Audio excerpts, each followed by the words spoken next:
என் நெஞ்சில் குடியிருக்கும்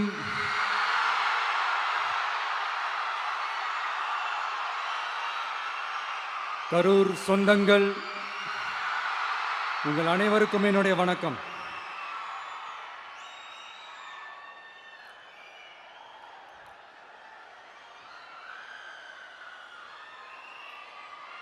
ஒரு மனுஷன் லைஃப்பில் எவ்வளோ பெரிய ஒரு உயரத்துக்கு போனாலும் மனசளவில் சில வலிகள், காயங்கள் அதை மறக்க முடியாது இல்லையா? எல்லார் லைஃப்லேயும் அப்படி தான், நமக்கும் அப்படி தான். நிறையா வலிகள், காயங்கள் எல்லாத்தையும் தாண்டி தான் வந்திருக்கிறோம். ஆனால் எல்லாத்தையும் விட ரொம்ப ஜாஸ்தியான அந்த வலியும் அந்த காயமும் எனக்கு அந்த கரூர் சம்பவம் தான்.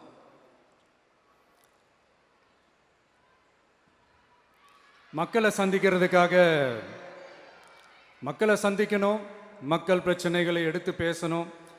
அதுக்காக தான் அந்த மக்கள் சந்திப்பு பயணத்தை தொடங்கி திருச்சி, அரியலூர், நாகப்பட்டினம், திருவாரூர், நாமக்கல், கரூர் அப்படின்னு சொல்லிட்டு போயிட்டு இருந்தோம். அரியலூரில் அந்த மீட்டிங் முடிச்சுட்டு பெரம்பலூர் போகிறதுக்கு முன்னாடி அந்த பெரம்பலூர் போலீஸ் எங்களை அலர்ட் பண்ணாங்க. சரிங்க, கூட்டம் கொஞ்சம் ஜாஸ்தியாக இருக்குது, லேட் ஆகிடுச்சு, வராதிங்க அப்படின்ட்டு. So we had no choice. Police சொன்னால் நம்ம அதை ஒபே பண்ணி தானே ஆகணும். அதே நேரத்தில் பெரம்பலூர் மக்களோட அந்த சேஃப்டியும் மைண்டில் எடுத்துக்கிட்டு ஒரு மன வலியோடவே திரும்ப போயிட்டோம். அதுக்கப்புறம் பெரம்பலூர் தொகுதி மக்களுக்கு மன்னிப்பும் கேட்டோம். அதே மாதிரி நாமக்கல் அந்த மீட்டிங் முடிச்சுட்டு கரூர் வரும்போது அந்த கரூர் போலீஸ் எங்களை அலர்ட் பண்ணியிருக்கலாம்ல.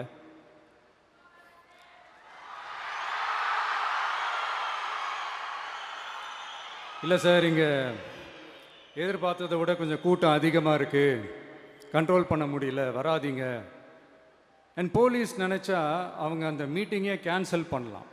ஏதோ தப்பாக இருக்குது, ஏதோ தப்பாக தோணுது அப்படின்னு நினச்சிட்டாலே they have all the rights to cancel the meeting. எங்ககிட்ட கேட்கணும்லாம் ஒன்றும் அவசியமே கிடையாது. ஆனால் அதையெல்லாம் எதுவுமே செய்யாமல் அந்த ஹைவேல இருந்து அந்த ஸ்பாட்டுக்கு போலீஸே எங்களை உள்ளே கூட்டிகிட்டு வந்து விட்டு அந்த நாடகம்லாம் இருக்கு பாருங்க.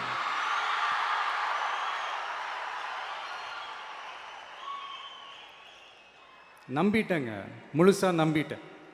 அன்னைக்கு இருந்த அந்த கரூர் போலீஸ் பேசும்போது தேங்க்ஸ்லாம் சொன்னேன் அவங்களுக்கு. எனக்கு தெரியாது இப்படி ஒரு நாடகம் நடக்கும். இதுக்கெல்லாம் யார் காரணம்? இதெல்லாம் யார் சொல்லி செஞ்சது?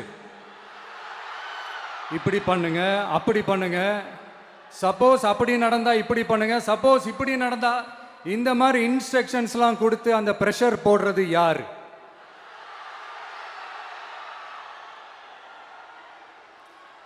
அந்த சம்பவத்தில் நம்ம யாரெல்லாம் இழந்திருக்கோம் தெரியுமா? ஒரு டிவியில் என் படமோ பாட்டோ வந்துச்சுன்னா, அம்மா விஜய் மாமா, அம்மா விஜய் மாமா அப்படின்னு சொல்லி அவங்க அம்மா கிட்ட சிரிச்சுக்கிட்டு அந்த டிவி ஸ்க்ரீனை போய் தொட்டு முத்தம் கொடுத்துக்கிட்டு என் அக்கா தங்கச்சிங்களோட தங்க பிள்ளைகளை இழந்திருக்கோம்யா. மழலை கூட சரியா வராதப்போ ஒரு பேப்பர் மேகசினில் என் ஃபோட்டோவை பார்த்தா அது சிரிச்சுக்கிட்டு அந்த கள்ளங்கபடம் இல்லாத அந்த சிரிப்பு, அந்த கடவுள் மாதிரி இருக்கிற அந்த பச்சை பிள்ளைங்களை இழந்திருக்கோம்யா. என் அக்கா, தங்கச்சி, அண்ணன், தம்பி, குடும்ப உறவுகளை இழந்து அந்த வலியோட இருக்கிற என்ன நீங்க ஏளனமா பேசுறீங்களா? என் மேல பழிய தூக்கி போடுறீங்களா? இப்படி ஒரு சம்பவம் நடந்துருச்சு. இது ஏன், எதனால, அதுக்கான பின்னணி என்னன்ட்டு அந்த வலியோட வீட்டில் உட்கார்ந்துட்டு இருக்கிறேன். ஓடி ஒளிஞ்சிட்டான்னு வர சொல்றீங்களா? வாயின்னு முன்ன இருந்தா என்ன வேணாலும் பேசுவீங்களா?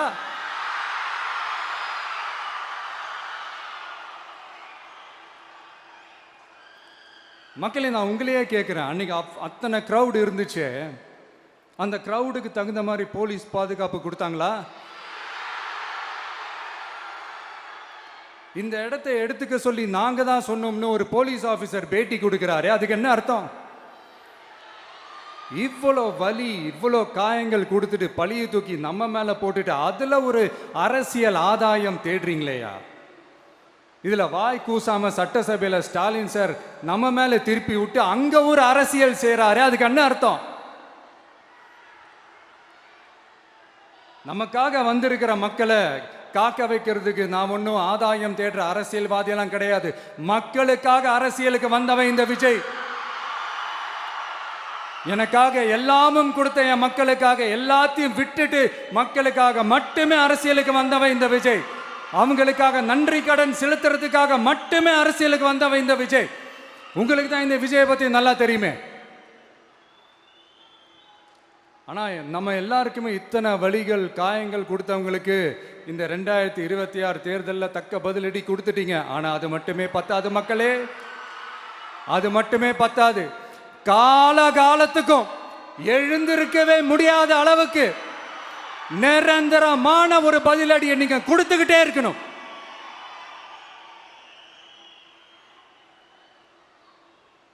இப்படிலாம் பண்ணா நான் மக்களை விட்டு ஓடிடுவேன் நினைப்பா? யார் என்ன ஓடினாலும் நான் மக்களை விட்டு எல்லாம் ஓட மாட்டேன். அன்னைக்கும் சொன்னேன், இன்னைக்கும் சொல்றேன், நாளைக்கும் சொல்றேன், தில்லா சொல்லுவேன், கெத்தா சொல்லுவேன். பணமா ஜனமா அப்படின்னு கேட்டா என் ஜனம் தான் எனக்கு முக்கியம்.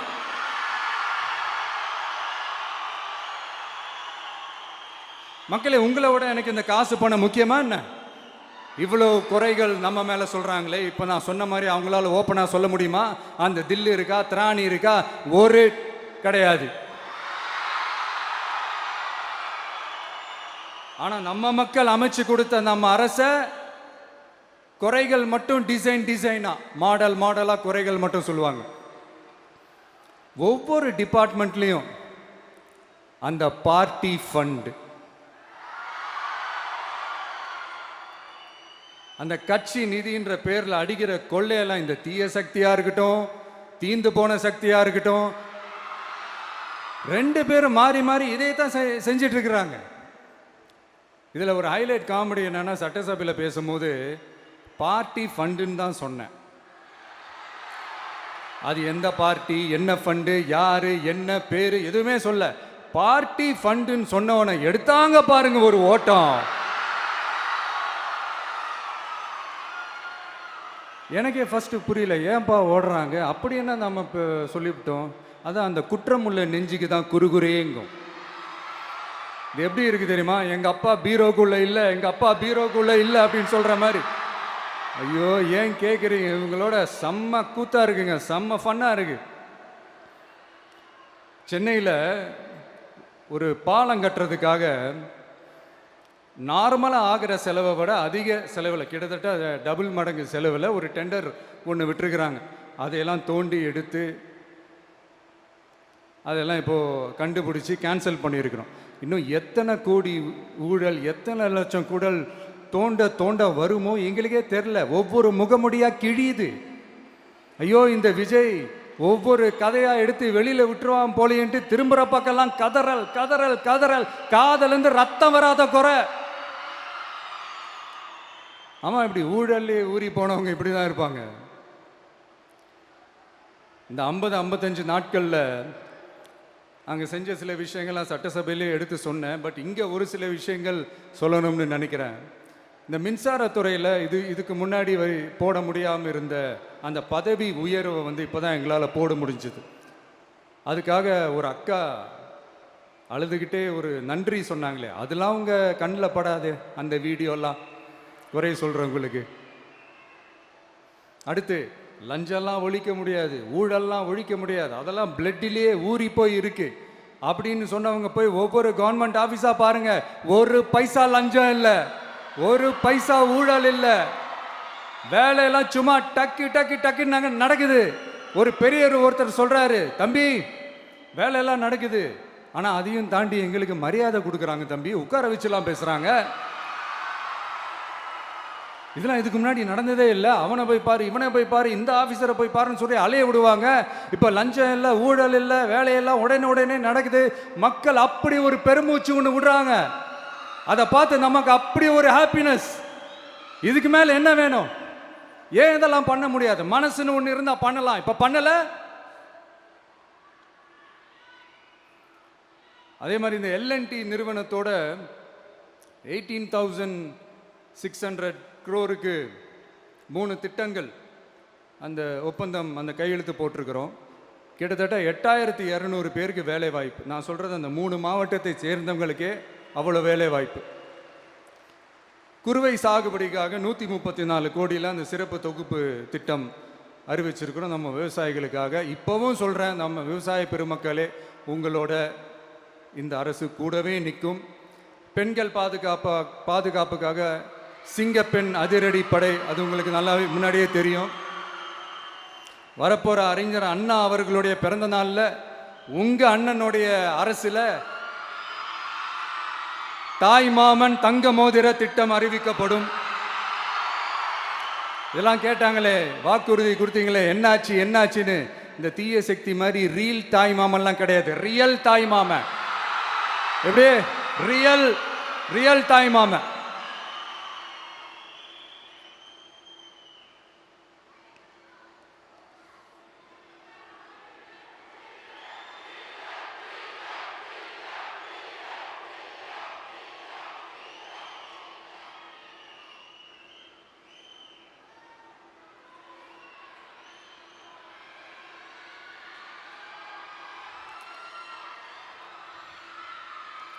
இந்த தீய சக்தியை பற்றி, அவங்க நிர்வாகத்தை பற்றி ஒரு வெள்ளை அறிக்கையை ஒன்று வெளியிட்டோம்ல, அது ஷார்ட் அண்ட் ஸ்வீட்டாக சொல்லணுன்னா, ஒரு ஓட்ட பாத்திரத்துக்குள்ளே தண்ணி ஊற்றிக்கிட்டே இருந்திருக்கிறாங்க. பாத்திரம் எம்டியாகவே இருந்திருக்கு, ஆனால் ஊற்றின தண்ணி தான் எங்கே போச்சுன்னு தெரில. கடவுளுக்கு தான் வெளிச்சம். அது மாதிரி இப்போ நம்ம சொன்னதெல்லாம் சும்மா ஒரு சாம்பிள் தான். இன்னும் வரப்போகிற நாட்களில் உங்கள் அரசனுடைய அந்த விஸ்வரூபத்தை நீங்கள் பார்ப்பீங்க. அடுத்து வாயத் தொடங்க சிஎம். அடாடாடா, உங்கள் சிஎம் நெஞ்சிலேயே குத்திட்டு வந்தீங்க பாருங்க, அதெல்லாம் வேற லெவல். பேசுங்கன்றீங்க, பேசுனா எந்திரிச்சு ஓடிடுறீங்க. இனிமேல் பேச ஆரம்பிக்கிறதுக்கு முன்னாடி என்ன பண்ணணும் அப்படின்னா, ஒரு நண்பர் ஒருத்தர் சொன்னார், மாண்புமிகு பேரவைத் தலைவர் அவர்களே, எல்லா டோரையும் இழுத்து லாக் பண்ணுங்க அப்படின்னு சொல்லிட்டு தான் பேச்ச ஆரம்பிக்கணும் போல் இருக்கு. ஏன்னா பேசிட்டு இருக்கும் போதே எந்திரிச்சு ஓடிடுறாங்க. 5 நிமிஷம் பேசினதுக்கே குளத்தூர்ல கொத்து பரோட்டா போட்டாங்க. இதுக்கு மேலே பேசினா மொத்தமாக முடிஞ்சிடும், பார்த்துக்கங்க. நாம் அரசியல் பேசினா விஜயெல்லாம் அரசியல் பேசலாமா அப்படிங்கிறது. சரிப்பா, நமக்கு எதுக்கு வம்பு, நம்ம பாட்டுக்கு நம்ம வேலையை பார்ப்போம், எதுக்கு அவங்கள பற்றி பேசிக்கிட்டு அப்படின்னு இருந்தால் விஜய்க்கு அரசியலே பேச தெரில அப்படிங்கிறது. இப்படியே மாறி மாறி மேகதாது அணையை பற்றி என்ன தெரியும், விஜயம் அதை பற்றி பேசலை. இப்படி நம்ம அரசியலுக்கு வந்ததுலேருந்தே ஒரு கூட்டம் குறை மேலே குறையா சொல்லிக்கிட்டு, பாட்டுக்கு பாட்டு கச்சேரி எங்களுக்கும் பண்ண தெரியும், பண்ணலாமா? இந்த மேகதாது அணை சம்பந்தமான அந்த வழக்கில் தமிழ்நாட்டோட பெட்டிஷனை சுப்ரீம் கோர்ட் எப்போ ரிஜெக்ட் பண்ணுச்சு? அப்போ யார் ஆட்சியில் இருந்தா? ஏன் ஒழுங்காக வாதாடல? நீங்கள் ஒழுங்காக வாதாடி இருந்தீங்கன்னா அதை ரிஜெக்ட் பண்ணியிருக்க மாட்டாங்கல்ல. ஏன் ஸ்டாலின் சார் வேணும்னே விட்டுட்டாரா? ஏன் இப்படிலாம் கேள்வி கேட்கலாமா? இப்படிலாம் கேள்வி கேட்டால் தான் மேகதாது அணையை பற்றி பேசுனதா அர்த்தமா? ஏன் அந்த ஸ்டேட்டு சிஎம் பேசுகிறாரு, நீங்கள் ஏன் பேசலை அப்படின்னா, நம்ம ஸ்டேட்டோட உரிமையை எங்கே நிலைநிறுத்தணுமோ அதுக்காக வேலை பார்க்குறது மட்டும்தான் முக்கியம். சும்மா சவால் விட்டுக்கிட்டு சீண்டி பார், நான் யார் தெரியுமா, தொட்டு பார், இப்படிலாம் பேசிக்கிட்டு இருந்தால் வேலைக்கு ஆகாது. சும்மா பேசி பேசி பிரச்சனையை வளர்த்துக்கிட்டு யார் மேலே அது பழியை தூக்கி போட்டுட்டு அப்புறம் மக்களை அம்போன்னு தெருவில் விட்டுட்டு இப்படி தான் ஒரு அரசியல் பண்ணணும்னா அந்த அரசியல் நமக்கு தேவையும் இல்லை, அதை நம்ம செய்யவும் போகிறதில்ல. Talk less work more mode தான், அதுதான் நம்ம பாலிசியே. அதனால தான் சட்டசபையில் அந்த அரசினர் தீர்மானம்னு சொல்லி ஒன்று கொண்டு வந்தோம். அது எப்படி டு டேக் இட் ஃபார்வர்ட், எப்படி கொண்டு போகணுமோ அதை சரியாக செய்வோம். சென்ட்ரல் கவர்மெண்ட்லேருந்து அந்த டீலிமிட்டேஷனை திரும்ப கொண்டு வர போகிறதா ஒரு பேச்சு ஒன்று அடிபடுது. யார் என்ன டீலிமிட்டேஷன் கொண்டு வந்தாலும் தமிழ்நாடு அது ஒத்துக்காது. நமக்கான இடத்த யாரும் பறிக்கவும் முடியாது, அது பறிக்கவும் விட மாட்டோம். இப்படி நாம் இருக்கும்போது இந்த தீய சக்தி திமுக எங்கே போய் நிற்குது, யார் கதவை தட்டிக்கிட்டு நிற்குது, அது உங்களுக்கே நல்லா தெரியும். மக்களே, இந்த தீய சக்தியும் தீந்து போன சக்தியும் வேறலாம் இல்லை, கூட்டு களவாணிங்க. சொல்ல முடியுமா அவங்களால? எங்களுக்குள்ள ஒட்டும் இல்லை, உறவும் இல்லை, அறிவிக்க முடியுமா? நிரூபிக்க முடியுமா? இந்த வரப்போகிற இடைத்தேர்தலில் அதை நிரூபித்து காட்டுங்க, அப்புறமா பேசுங்க. மக்களை, என் மனசை விட்டு கரூர் எப்பவும் நீங்கவே நீங்காது. நமக்கு ஏற்பட்ட வேதனையான சம்பவத்தை, நமக்கு எதிராக நடந்த சதிய சூழ்ச்சியை இனி வர்ற ஜென்ரேஷனும் அவங்களுக்கு தெரியப்படுத்தணும்ல. அதுக்காகவே இனி ஒரு அரசியல் சதிய, அரசியல் சூழ்ச்சிய யாரும் யோசிக்கவே கூடாதுன்றதுக்காகவே கரூரில் ஒரு நினைவு சின்னத்தை நம்ம டிவிகே சார்பா அமைக்கப்படும் அப்படின்றத அறிவிக்கிறோம். அப்புறம் கரூர்ல இருந்து ஒட்டுமொத்த தமிழ்நாட்டு மக்களுக்கும் சொல்றேன், உங்க டிவிகே அரசு உங்களுக்காகத்தான் உழைக்கும். அடிப்படை வசதிகளை முதல்ல நிறைவேற்றணும். ஒரு பக்கம் நிதி நிலைமையை சரி செஞ்சுக்கிட்டே, இன்னொரு பக்கம் அப்படியே நாம் சொன்னதில் ப்ரையாரிட்டி பார்த்து ஒவ்வொன்றா படிப்படியாக நிறைவேற்ற ட்ரை பண்ணுவோம். இது எப்பவும் உங்களுக்கான அரசாக தான் இருக்கும். இந்த விஜய் உங்கள் விஜயாக தான் இருப்பான். நீங்கள் உரிமையோட உங்கள் கவர்மெண்ட்டை நீங்கள் அணுகலாம். இந்த தீய சக்தி ஆட்சி முடிஞ்சு பொட்டிக்குள்ளே போனதுலேருந்து என்னென்னமோ பண்ணுறாங்க, இது ஏதோ பேசுகிறாங்க, சோஃபாங்கிறாங்க, வாஷிங் மிஷினுங்கிறாங்க. இந்த அரசியல் வியாபாரம் பண்ணுறதுக்கான அந்த வெண்டிங் மெஷினே அவங்க தான். யார்? இந்த திமுக. இதில் நம்மளை பார்த்து வாஷிங் மிஷினுங்கிறாங்க. எலெக்ஷனில் ஓட்டுக்கு காசு கொடுக்குற அந்த கலாச்சாரத்தையே, அந்த கல்ச்சரை அடித்து நொறுக்கி இருக்கிறோம். எலெக்ஷன்லேயே அப்படி வேலை பார்த்த நமக்கு எதுக்கு இந்த குதிரை, கழுதை, ஒட்டக பேரெல்லாம்? மக்களின் பக்கம் அப்படி இருக்கும்போது நமக்கு எதுக்கு இந்த பேரெல்லாம்? இந்த திருட்டு திமுக ஆட்சியை வச்சுக்கிட்டு ஊரடிச்சு ஒலையில போட்டு இந்த கொள்ளையை அடிச்சதுனால தான் உங்க கரூர் கம்பெனி ஓனர் ஒருத்தர் எங்க எங்க இருக்காருன்னே தெரியாம ஓடு ஓடு ஓடு ஓடு ஓடு ஓடு ஓடு ஓடு வராம் பாரு வேட்டக்காரன் ஓடினே இருக்கிறாரு. இன்னொருத்தர் ஃபாரின்ல போய் ஒளிஞ்சுக்கிட்டார். ஃபாரின் ஸ்டாலின் சார் நினைச்சிட போறீங்க, அவர் இல்லை. எனக்கு எப்பவுமே ஸ்டாலின் சார் மேல ஒரு தனி பாசம் ஒன்று உண்டு. அவர் கிடையாது, இவர் வேற. சிங்கப்பூருக்கு செக்கப்புக்கு போனார்ல அவரு. இன்னும் தோண்ட தோண்ட எத்தனை பேர் மாட்ட போறாங்களோ தெரியல. உங்ககிட்ட யாராவது லஞ்சம் ஏதாவது கேட்டாங்கன்னா கொடுக்க முடியாது சொல்லுங்க, நான் இருக்கேன் உங்களோட. அப்படியே யாராவது ஃபோர்ஸ் பண்ணாங்கன்னா, இது எங்க மகன், எங்க புள்ள, எங்க அண்ணன், எங்க தம்பி, எங்க விஜய், எங்க விஜயோட ஆட்சின்னு ஸ்ட்ராங்கா சொல்லுங்க. மக்களை, நீங்க கூட இருக்கும் போது லஞ்ச ஊழல் மட்டும் இல்லை, அதிகாரத்தை வச்சு ஆட்டம் போடுற யாரா இருந்தாலும் அடங்கிடுவாங்க. இந்த கடமை, கண்ணியம், கட்டுப்பாடுன்ட்டு ஒரு காலத்தில் கொள்கையோடு இருந்த கட்சியெல்லாம் இன்னைக்கு எப்படி இருக்கான்னு உங்களுக்கே தெரியும். அதாவது இந்த டிவிகே கட்சியோட தலைவரை எதிர்க்கிறதுல ஒரு நியாயம் இருக்கு. ஏன்னா உங்க பொழப்புல மண்ணள்ளி போட்டான். என்ன, இந்த ஊழல் லஞ்சம்லாம் பண்ண மாட்டேன்னு சொல்லி உங்க அரசியலையே ஒரு தெருமுனைக்கு கொண்டாந்து விட்டான். மக்கள் வேற அவனை தான் நம்புறாங்க. ஸோ இந்த விஜயை எதிர்க்கிறதுல ஒரு அரசியல் நியாயம் இருக்குது, அதை புரிஞ்சுக்கலாம்.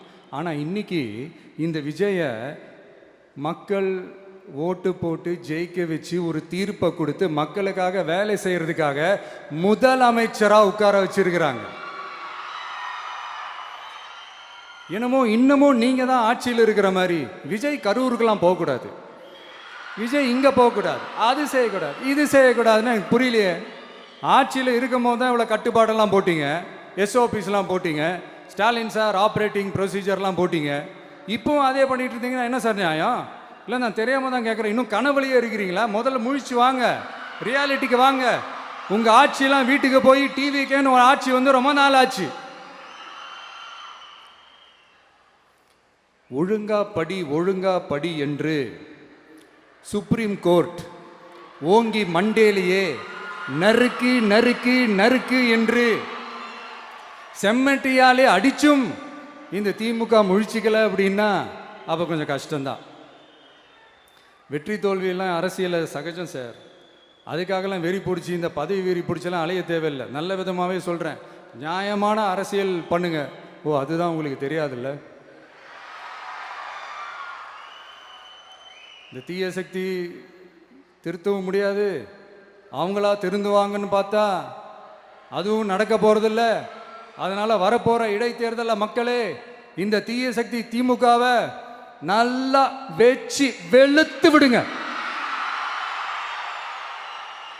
கான்ஃபிடண்டா இருங்க மக்களே, நல்லதே நடக்கும், வெற்றி நிச்சயம். மீண்டும் சந்திக்கும் வரை நன்றி, வணக்கம்.